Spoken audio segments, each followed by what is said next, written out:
Number one. Yep. Fair enough. Compare the U.S. Congress with the British Parliament. In what important ways are they alike? In what important ways are they different? What do you think are the advantages and disadvantages of the congressional system? What do you think are the major advantages and disadvantages of a parliamentary system? Why? You may begin. Although Congress was created to counteract the negative aspects of Parliament, the two systems actually share very important similarities. Both have two houses, both have upper and lower houses or chambers, and both use a committee system. Both also are delineated with the right to an undeniable freedom of speech as found in Article 1, Section 6, Clause 1 of the U.S. Constitution and the English Bill of Rights. Additionally, like the House of Commons, like Congress, is democratically elected. The differences between Congress and Parliament are equally important to observe. In the parliamentary system, the Prime Minister is the head executive, while in the congressional system, the President is head of government. In Parliament, the House of Lords and the House of Commons operate differently than the Senate and the House of Representatives. And finally, the United Kingdom employs a coalition government, whereas the United States employs a two-party system. The Prime Minister and the President differ in several important aspects. Prior to becoming Chief Executive, the Prime Minister must first and foremost be a member of Parliament, whereas the President is not required to have held any sort of federal office. For example, President George W. Bush was elected with his only previous governmental experience as his position of Governor of Texas, never having served in Congress. Although presidents can be effective without prior national legislative experience, it is a disadvantage to the congressional system to not require such a valuable trait. Once in office, the two positions vary greatly. The Prime Minister is not only the Chief Executive, like the President, but is also the Chief Legislator. For instance, current British Prime Minister David Cameron has proposed a time and manner restriction on the referendum that would liberate Scotland, exemplifying his duties as legislator. Parliament and Congress operate in dissimilar ways. Principally, the sheer size of Parliament greatly outnumbers Congress by approximately 3 to 1. The magnitude of Parliament, and specifically the House of Representatives, is an advantage because it allows for specialization, which is shown through the committee system applied by both Parliament and Congress. Election cycles are distinct, seeing as Congress has established election periods of 2 and 6 years respectively, as outlined in Article 1. The House of Commons, however, must have an election every 5 years, but may be called to an election by the Prime Minister at any time. The House of Lords, in fact, are appointed for life terms. Article 1, Section 8 dictates the precise issues upon which Congress may legislate, while Parliament has no such parameters. The House of Commons is the legislative branch as well as the executive, and the House of Lords are essentially a group of advisors. Along these lines, Parliament is almost entirely unchecked, which is a major disadvantage compared to the congressional system. Congress is checked by both the Supreme Court along with the President, as well as the states through the 10th Amendment. Through the system of federalism, the states have the power to check the federal government. The United Kingdom has no such system. Another major difference between the British parliamentary system and the congressional system is the use of coalition government and the two-party system. In the congressional two-party system, there are hardly any opportunities for third parties, like the Green Party, to have a strong influence in government. The control of Parliament can actually be held by a coalition of parties. When a party doesn't have the majority in Parliament, they will form a coalition with a minority or third party in order to gain the majority and therefore the control. Currently, the coalition in Britain is between the Conservative Party and the Liberal Democratic Party. The Labour Party is the odd man out. However, through the use of a shadow cabinet, they are ready to take control at any time. A shadow cabinet is the concept that each party has their own set of executive positions, known as the shadow cabinet, who, if their party wins the majority in an election, or through the creation of a new coalition, will be ready to lead the government immediately. This shadow cabinet is an advantage because it eliminates the excessive amount of time of a lame duck administration. Although there are many advantages and disadvantages of each legislative system, President William Howard Taft once said, "The world is not going to be saved by legislation." Thank you. You guys mentioned in your testimony that whereas the United States Congress generally has two parties, there's a coalition form of government, parliament. Why do you think it is that in the United States it's so difficult for a third party to even get any traction anywhere, whereas in Britain the third party is part of the ruling coalition? The reason that a third party is more likely to have gain power in a coalition government is the basic foundation of a coalition government, and that the party must win the majority of the votes in order to take control of Parliament.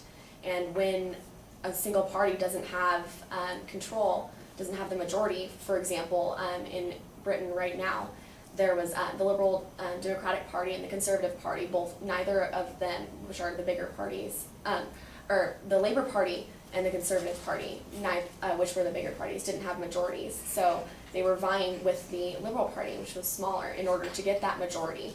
And thereby, the Liberal Party is getting more of a say in government, becoming a coalition with the Conservative Party. I think in the American system, some parties like the Know Nothings, the Bull Moose Party, and even the Green Party can't gain attention because they have specific set agendas.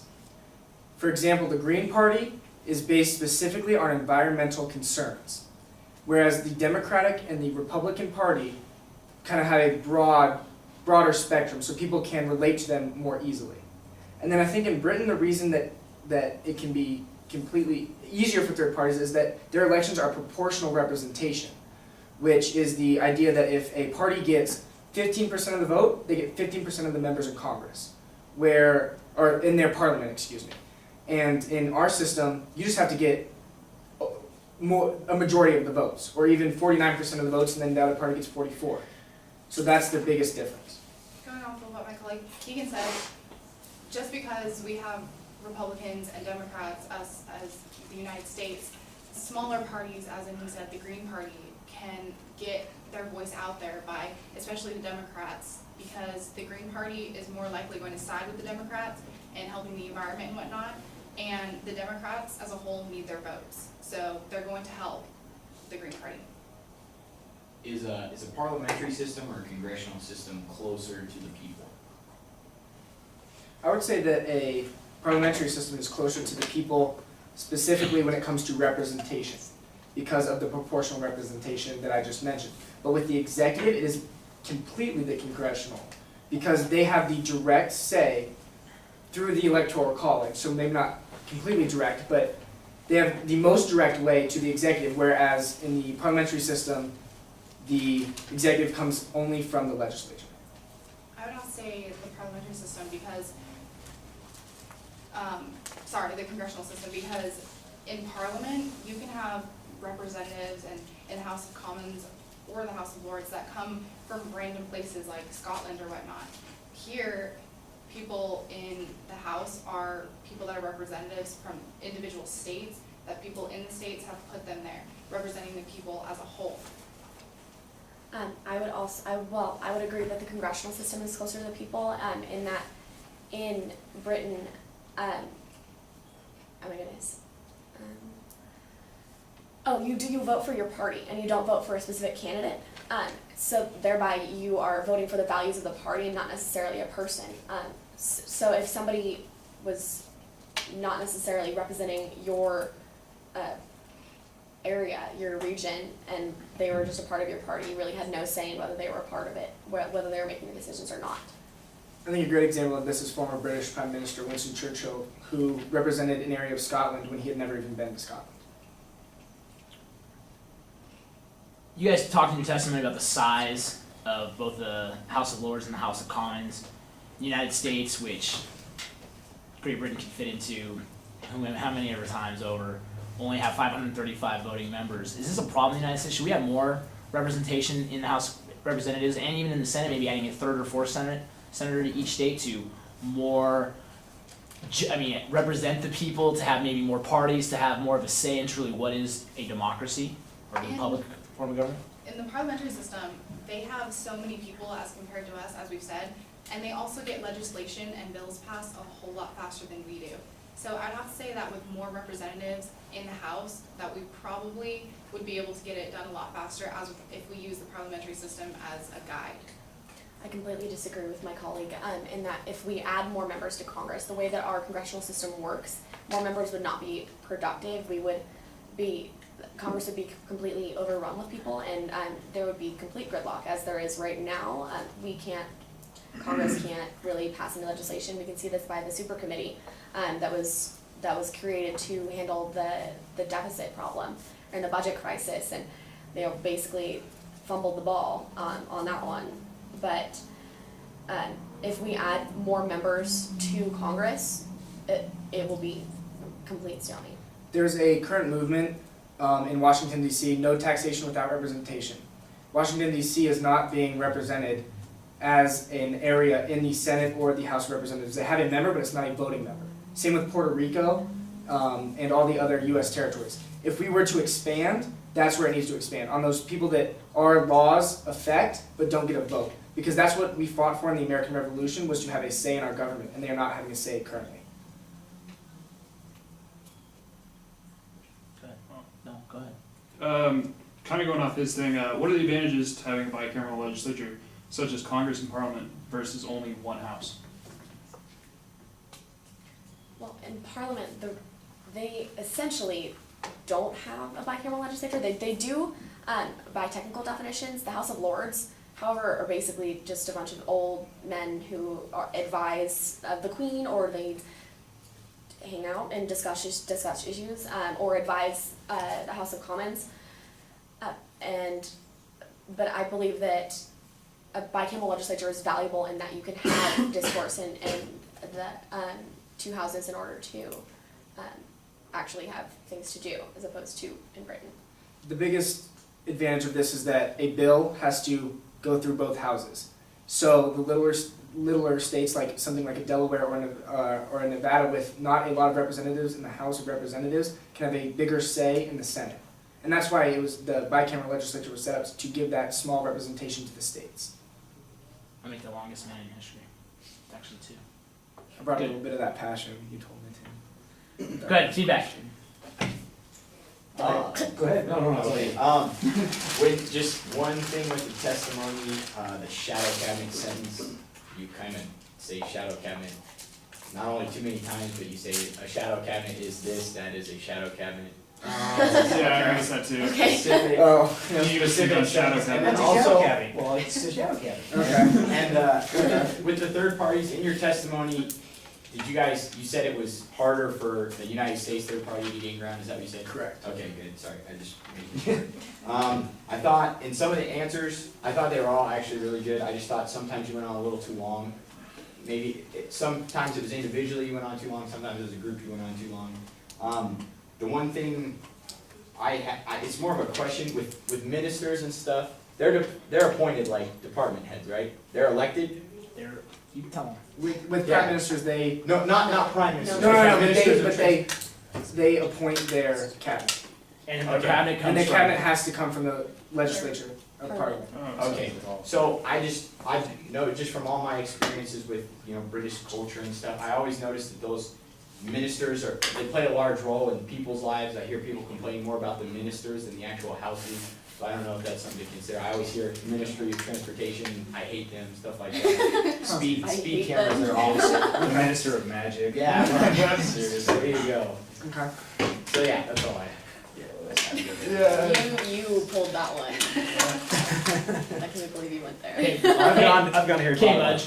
All right, so anyway, I actually think you guys did really very well. I'm gonna only partially agree that you went on too long. I think it's more to do with, I don't think your content was too much. I just think that a lot of the warm-up, you have some warm-up words Yeah, that you're trying to gain in the track. I think that, yeah, to qualify, I think you guys are great. I mean, your understanding of Parliament is outstanding.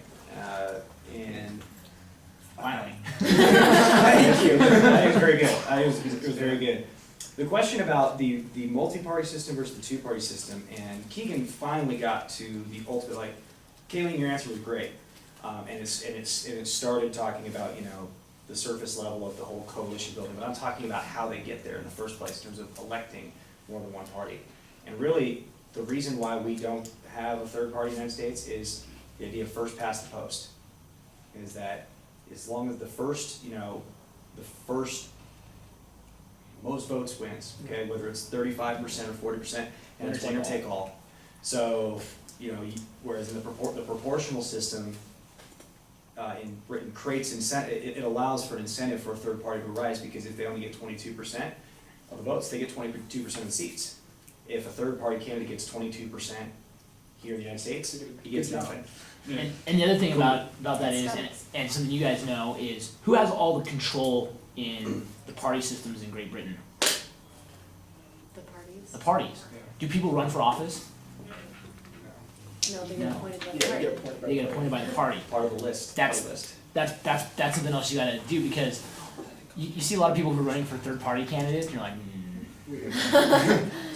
right? Hamieth Lehman. He went to Texas. He was So- a candidate for that. Yep. So that's another huge part of it, right? So the parties have huge power in Great Britain, and there's not that same party control here, which I think is something that you missed in that question. The other part of that question is the state laws themselves prevent third parties from gaining a lot of traction. Ballot access. Ballot access is huge. Okay. And you can use Stephen Colbert as the one who mocks, to use an example, he mocks that all the time. He can't get on the ballot in South Carolina to be president of South Carolina. Who goes with the rankings? Right. To use the terminology, the United States, we have candidate-centered elections. And it's party-centered elections in most proportional or parliamentary systems, so that's the terminology. Candidate centered, Candidate-centered elections. party centered. Yeah, and I love the throwing out the knowledge. And the idea also, Miranda, you hit on the idea that the Democrats with the Greens, a lot of Green Party members hate the Democrats because they think they're all corporate, which is kind of ironic. But the idea, though, is absolutely right, is that when a third party comes along with a brand idea that starts to gain traction, the other two parties start to co-opt it because they don't want their votes. Ross Perot in the 90s ran as a third candidate, was more successful than any of the third, in a long time, because he ran on this whole idea of the balanced budget. Neither party was talking about a balanced budget before Ross Perot came along, and then the Republicans really seized on it the most. But Bill Clinton did it. And Bill Clinton ultimately did it Yeah. with a Republican Congress. He did that, but A better example I think you Yeah. used historically is the Populist Party yes. in the 1890s. They get swallowed up by the Democrats. Well, I was gonna say Tea Party as opposed to Green Party. Yeah, Tea Party too, that'd be a good one. But I think in terms of historical example, the Populist Party is a Well, great example of getting swallowed. But it started off as one and the GOP said, mine. I guess the confusion is that it's called Tea Party. It doesn't mean it was a political party. It was just a bunch of radicals that were, Yeah, Tea it was a movement that Tea was Party. largely conservative beginning, yeah. I just said that on camera. You got it. YouTube. Too soon? Just one of those things I still. thought I heard something. Just Kaylee, just make sure the old men comment in the house like Yeah, be careful. Certain people that might love the British government for some reason, you might it's, careful on that. yeah. Anything else to add? One thing. Quickly. Yeah, quickly, there was the versus, parliamentary and congressional, which is closer.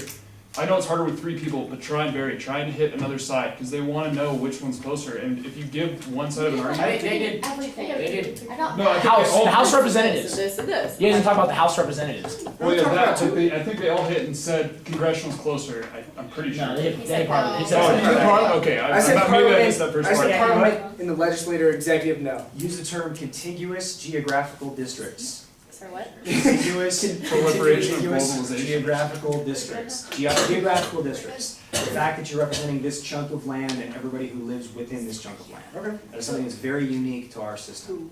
Okay.